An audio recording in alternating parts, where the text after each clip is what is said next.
รายงานเพิ่มเติมเกี่ยวกับกองประชุมในครั้งนี้เองท่านผู้ชมเนาะถือว่ารัฐบาลสุ่มใส่มติปฏิบัติมาตรการต่างๆฟื้นฟูเศรษฐกิจนั่นเองท่านผู้ชม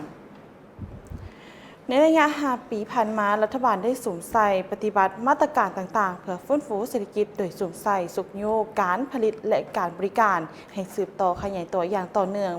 เป็นต้นการเปิดประเทศคืนใหม่ภายหลังการระบาดของพยาธิโควิด -19 การสุกโยกส่งเสริมการผลิตเพื่อทดแทนการนำเข้าและส่งออกติดพันกับการปล่อยสินเชื่อเพื่อฟื้นฟูเศรษฐกิจการปฏิบัติโครงการทดลองแห่ธาตุการส่งเสริมการท่องเที่ยวการปรับปรุงการบริการขนส่งภายในและต่างประเทศและอื่นๆเฮ็ดให้เศรษฐกิจสืบต่อขยายตัวอย่างต่อเนื่องสหายสอนไซสีพันดอนกรรมการกรมการเมืองศูนย์กลางภาคนายกรัฐมนตรีได้ให้ฮู้ในกล่องประชุมใหญ่ผู้แทนทั่วประเทศครั้งที่ 12 ของพรรคในวันที่ 6 มังกร 2026 นี้ว่าแผนการจัดตั้งปฏิบัติแผนพัฒนาเศรษฐกิจสังคมระยะ 5 ปีที่ผ่านมารัฐบาลได้สุ่มใส่จัดตั้งปฏิบัติมาตรการต่างๆเฮ็ดให้เศรษฐกิจสืบต่อขยายตัวต่อเนื่องรวมยอดผลิตภัณฑ์ภายใน GDP ขยายตัวเฉลี่ยในระดับ 4.24 ส่วนห้อยซึ่งบรรลุคาดหมายที่วางไว้ 4 ส่วนห้อยขึ้นไป GDP ต่อหัวคนบรรลุได้ 2,138 ดอลลาร์สหรัฐแผนการ 2,880 ดอลลาร์สหรัฐและ GSI ต่อหัวคนบรรลุได้ 1,985 ดอลลาร์สหรัฐแผนการมันอยู่ที่ 2,280 ดอลลาร์สหรัฐในนี้คะแนนกสิกรรมขยายตัวเฉลี่ย 2.9 ส่วนห้อยกว่าเอา 19.4 ส่วนห้อยของ GDP แผนการขยายตัว 2.5 ส่วนห้อยและกว่าเอา 15.3 ส่วนห้อยคะแนนอุตสาหกรรมขยายตัวเฉลี่ย 4.7 ส่วนห้อยกว่าเอา 32.5 ส่วนห้อยแผนการขยายตัว 4.1 ส่วนห้อยและกว่าเอา 32.3 ส่วนห้อยคะแนนบริการขยายตัวเฉลี่ยอยู่ที่ 4.5 ส่วนห้อยและกว่าเอา 36.6 ส่วนห้อยแผนการขยายตัว 6 ส่วนห้อยและกว่าเอา 11.3 ส่วนห้อยนั่นเองและคะแนนภาษีอากรผลิตภัณฑ์ขยายตัวเฉลี่ย 3.8 ส่วนห้อยกว่าเอา 11.5 ส่วนห้อยของ GDP แผนการ 5.8 ส่วนห้อยและกว่าเอา 11.7 ส่วนห้อยของ GDPด้านการผลิตและการบริการมีการขยายตัวพ้นเด่นแมนการผลิตเข้าปฏิบัติได้อยู่ที่ 18.9 ล้านต้นเฉลี่ยอยู่ที่ 3.7 ล้านต้นต่อปีแผนการ 3.554 ล้านต้นต่อปีผลิตพืชเป็นสินค้าได้ 9.5 ล้านต้นต่อปีแผนการ 7.4 ล้านต้นต่อปีการผลิตข้าวซีนไข่และปลา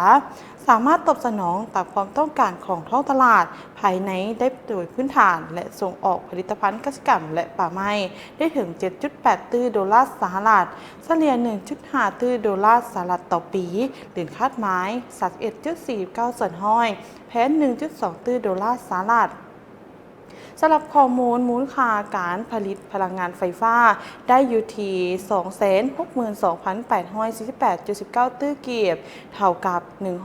186.58 ส่วนห้อยของแผนการอยู่ที่ 140,000ขออภัยท่านผู้ชมอยู่ที่ 148,779.6 ตื้อเกียบเพิ่มขึ้นเฉลี่ยอยู่ที่96.96 ส่วนห้อยต่อปีมูลค่าการผลิตแห่ธาตุอยู่ที่ 179,755.35 ตื้อเก็บ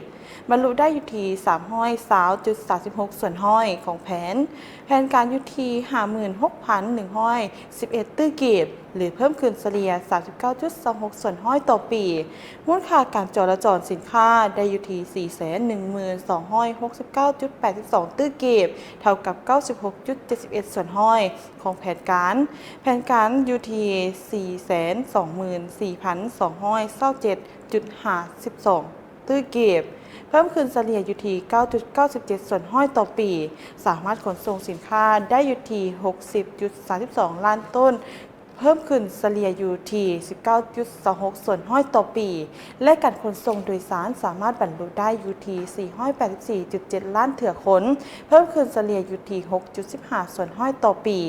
ด้านการค้ากับต่างประเทศมีมูลค่าการค้าทั้งหมดอยู่ที่ 84.4 ตื้อดอลลาร์สหรัฐ เท่ากับ119ส่วนห้อยของแผนการมาอยู่ที่ 70.9 ตื้อดอลลาร์สหรัฐในนี้มูลค่าส่งออก 46.4 ตื้อดอลลาร์สหรัฐเท่ากับ122ส่วนห้อยของแผนการเพิ่มขึ้นเฉลี่ยอยู่ที่ 15.19 ส่วนห้อยต่อปีและมูลค่าน้ำเข้า 37.9 ตื้อดอลลาร์สหรัฐเท่ากับ115ส่วนห้อยของแผนเพิ่มขึ้นเฉลี่ยอยู่ที่ 13.45 ส่วนห้อยต่อปีและเกินดุลการค้า 8.4 ตื้อดอลลาร์สหรัฐส่วนด้านการลงทุนสามารถระดมการลงทุนได้ทั้งหมดอยู่ที่ 387,372 ตื้อกีบเท่ากับ189ส่วนห้อยของแผนการยุทธี 24,599 ตื้อกีบในนี้การลงทุนจากงบประมาณภายในอยู่ที่ 22,080 ตื้อกีบเท่ากับ96ส่วนห้อยของแผนการลงทุนจากการช่วยเหลือทางด้านการพัฒนาก็มีการเพื่อพัฒนานั่นเองก็คือ ODA อยู่ที่ 54,493 ตื้อเก็บเท่ากับ146ส่วนห้อยของแผนการลงทุนจากเอกชนภายในและต่างประเทศอยู่ที่ 266,494 ตื้อเก็บเท่ากับ266ส่วนห้อยของแผนการอยู่ที่ 100,000 ตื้อเก็บและการลงทุนจากแหล่งอื่นๆนับทั้งการประกอบส่วนจากชุมชนและสังคมปฏิบัติได้อยู่ที่ 44,305 ตื้อเก็บเท่ากับ100ส่วนห้อยของแผนการอยู่ที่ 44,305 ตื้อกิบนั่นเองท่านผู้ชมถือว่าเป็นเวียกงานอันนึงที่เพิ่นก็มีการรายงานต่อกองประชุมในครั้งนี้เองท่านผู้ชมเนาะถือว่ารัฐบาลได้สุ่มใส่ปฏิบัติมาตรการต่างๆเพื่อฟื้นฟูเศรษฐกิจที่ผ่านมาเองท่านผู้ชมขอบใจภาพข่าวครั้งนี้จากมีเดียเรา